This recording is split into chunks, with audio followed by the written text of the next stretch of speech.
नमस्कार दोस्तों, आज मैं आपको संतोषी माँ की व्रत कथा सुनाऊंगी। इससे पहले यदि आप मेरे चैनल पर नए हैं तो चैनल को सब्सक्राइब करना ना भूलें।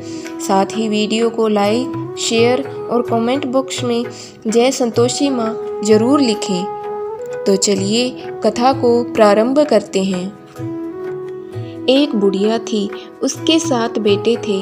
6 कमाने वाले थे जबकि एक निकम्मा था। बुढ़िया चारों बेटों को रसोई बनाती, भोजन कराती, उनसे जो कुछ जूठन बचती वह 7वें को दे देती।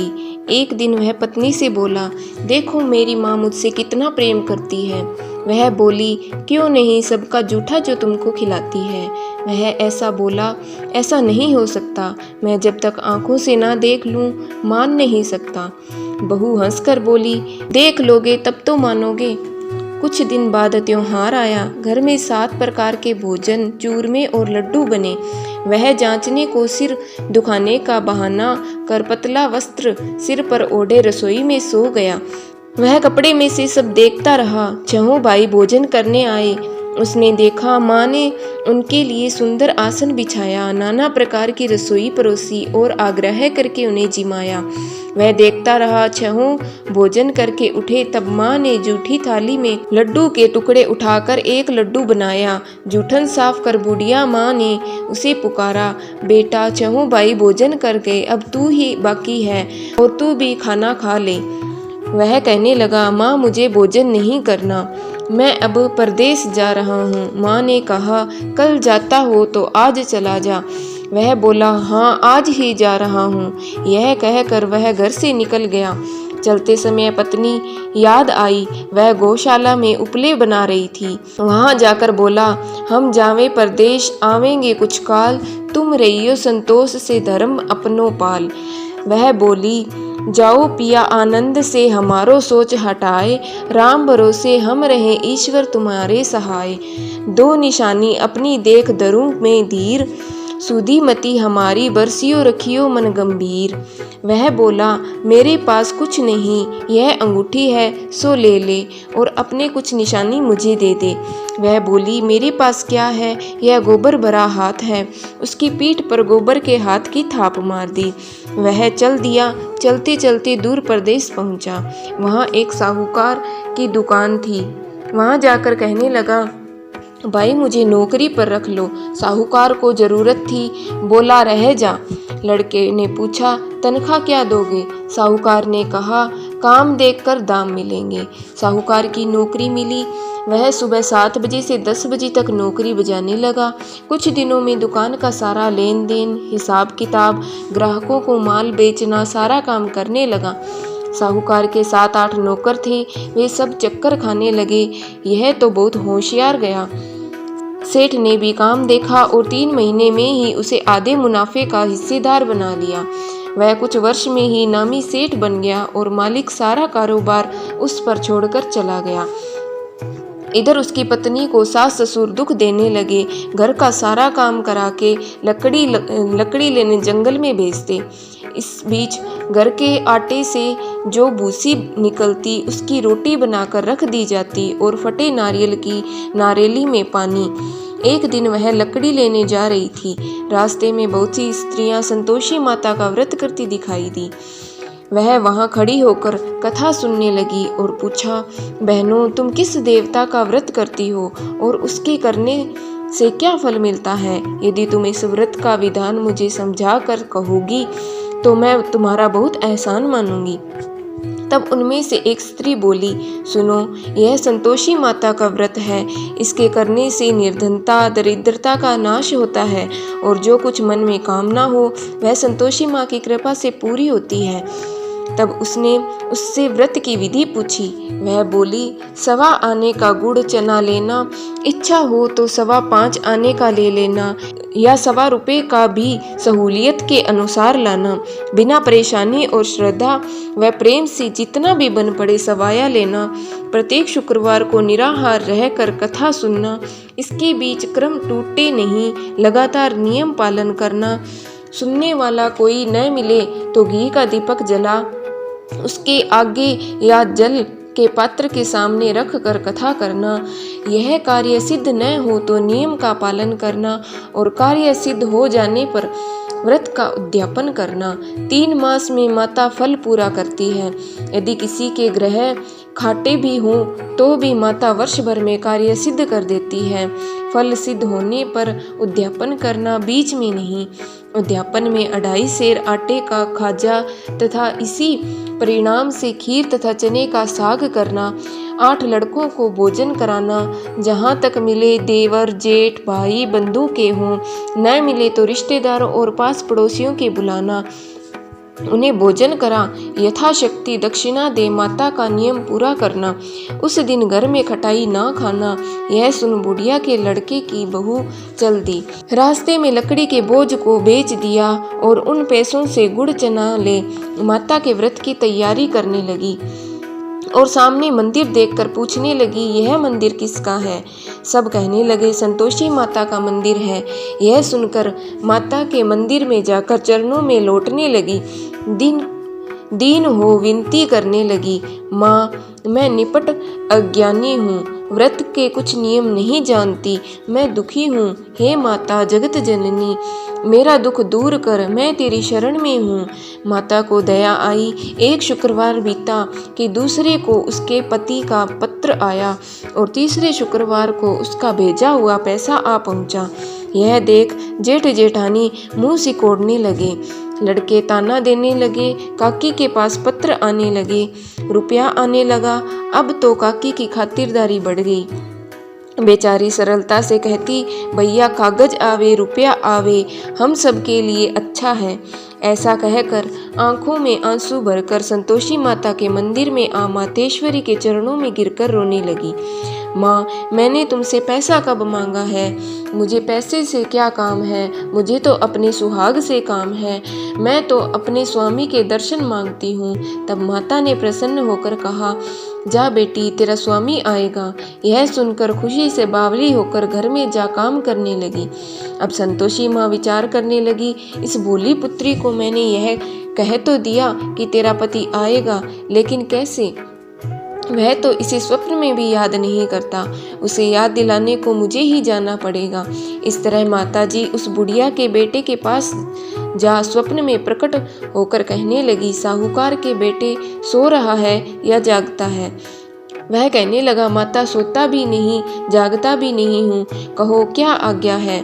माँ कहने लगी, तेरे घर बार कुछ है नहीं? वह बोला, मेरे पास सब कुछ है, माँ बाप है, बहू है, क्या कमी है?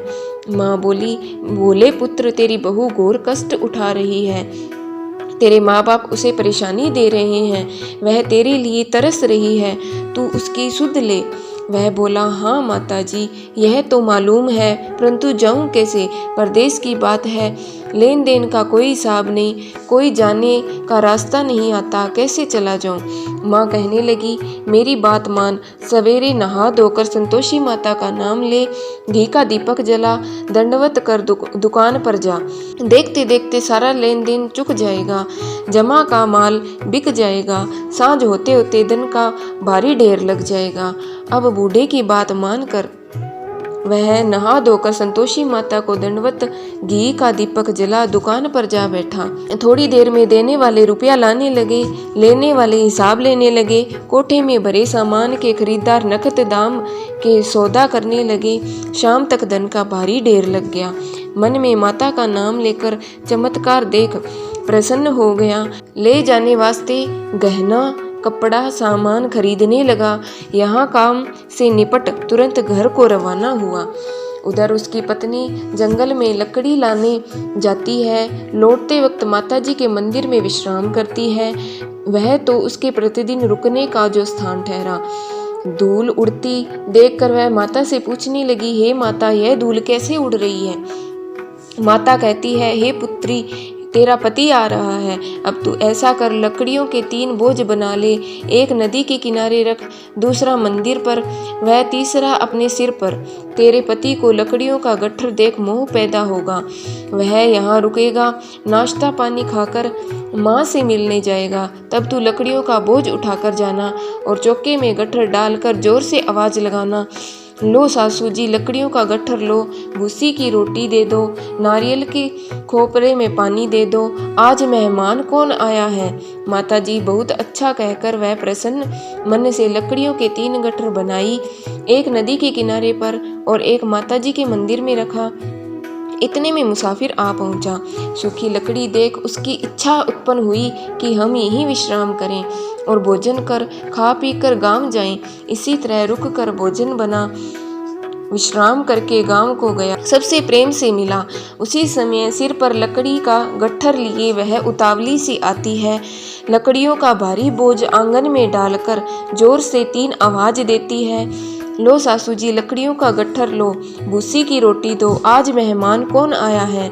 यह सुनकर उसकी सास बाहर आकर अपने दिए हुए कष्टों को बुलाने हेतु कहती है, बहू ऐसा क्यों कहती है, तेरा मालिक ही तो आया है, आ बैठ, मीठा भात खा, भोजन कर, कपड़े गहने पहन। उसकी आवाज़ सुन उसका पति बाहर आता है, अंगूठी देख व्याकुल हो जाता है। माँ से पूछता है, माँ यह कौन है।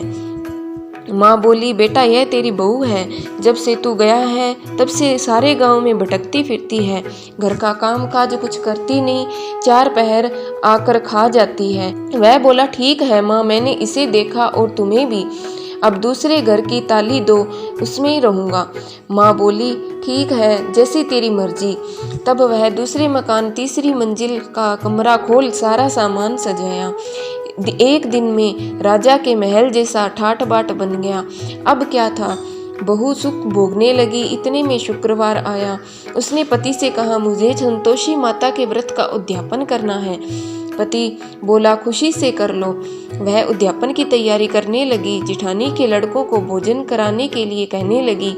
उन्होंने मंजूरी किया, परंतु पीछे से जेठानी ने अपने बच्चों को सिखाया, देखो भोजन के समय खट्टाई मांगना, जिससे उसका उद्यापन पूरा न हो। लड़के जीमने आए, खीर खाना पेट भरकर खाया, परंतु बाद में खाते ही कहने लगे, हमें खटाई दो, खीर खाना हमको नहीं भाता, देखकर अरुचि होती है। वह कहने लगी, भाई खटाई किसी को नहीं दी जाएगी, यह तो संतोषी माता का प्रसाद है।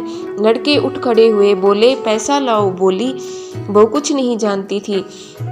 उसने पैसे दे दिए। लड़के उसी समय हट करके इमली खटाई ले खाने लगे। यह देखकर बहू पर माताजी ने प्रकोप किया। राजा के दूत उसके पति को पकड़कर ले गए।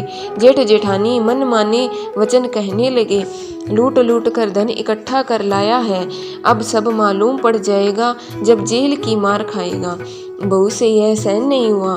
रोती हुई माताजी के मंदिर गई। कहने लगी, हे माता, तूने क्या किया। हंसा कर भक्तों को रुलाने लगी। माता बोली, बेटी तूने उद्यापन करके मेरा व्रत भंग किया है। वह कहने लगी, माता मैंने कुछ अपराध किया है, मैंने तो भूल से लड़कों को पैसे दे दिए, मुझे क्षमा करो, मैं फिर तुम्हारा उद्यापन करूंगी। माँ बोली, अब भूल मत करना। वह कहने लगी, अब भूल नहीं होगी, अब बतलाओ वे कैसे आएंगे। माँ बोली, जा पुत्री, तेरा पति तुझे रास्ते में आता मिलेगा। वह निकली, राह में पति आता मिला। वह पूछी, कहाँ गए थे। वह कहने लगा, इतना धन जो कमाया है उसका टैक्स राजा ने मांगा था, वह भरने गया था। वह प्रसन्न होकर बोली, भला हुआ, अब घर को चलो। कुछ दिन बाद फिर शुक्रवार आया। वह बोली, मुझे फिर माता का उद्यापन करना है। पति ने कहा, करो। बहू फिर जेठ के लड़कों को भोजन को कहने लगी। जेठानी ने 1-2 बातें सुनाई, सब लड़कों को सिखाने लगी, तुम सब लोग पहले ही खटाई मांगना। लड़के भोजन से पहले ही कहने लगे, हमें खीर नहीं खानी, हमारा जी बिगड़ता है, कुछ खटाई खाने को दो। वह बोली, खटाई किसी को नहीं मिलेगी, खाना है तो आओ। वह ब्राह्मण के लड़के लाकर भोजन कराने लगी। यथाशक्ति दक्षिणा की जगह 1-1 फल उन्हें दिया। संतोषी माता प्रसन्न हुई।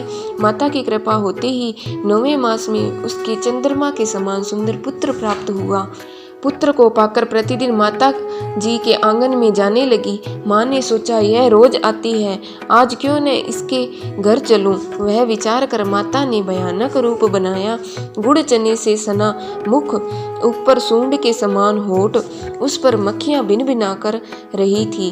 देहली पर पैर रखते ही उसकी सास चिल्लाई, देखो रे, कोई चुड़ैल डाकिन चली आ रही है। लड़कों इसे भगाओ, नहीं तो किसी को खा जाएगी। लड़के भगाने लगे, चिल्लाकर खिड़की बंद करने लगे। बहू रोशनदान से देख रही थी, प्रसन्नता से पगली बन चिल्लाने लगी, आज मेरी माताजी मेरे घर आई है, वह बच्चे को दूध पिलाने से हटती है। इतने में सास का क्रोध फट पड़ा, वह बोली, क्या उतावली हुई है, बच्चे को पटक दिया। इतने में माँ के प्रताप से लड़के नजर आने लगे। वह बोली, माँ, मैं जिसका व्रत करती हूँ वह संतोषी माता है। सबने माता जी के चरण पकड़ लिए और विनती कर कहने लगे, हे माता, हम मूर्ख हैं, अज्ञानी हैं, तुम्हारे व्रत की विधि हम नहीं जानते, व्रत भंग कर हमने बड़ा अपराध किया है। जग माता, आप हमारा अपराध क्षमा करो। इस प्रकार माता प्रसन्न हुई, बहू को प्रसन्न हो जैसा फल दिया वैसा माता सबको दे, जो पढ़े उसका मनोरथ पूर्ण हो। बोलो संतोषी माता की जय।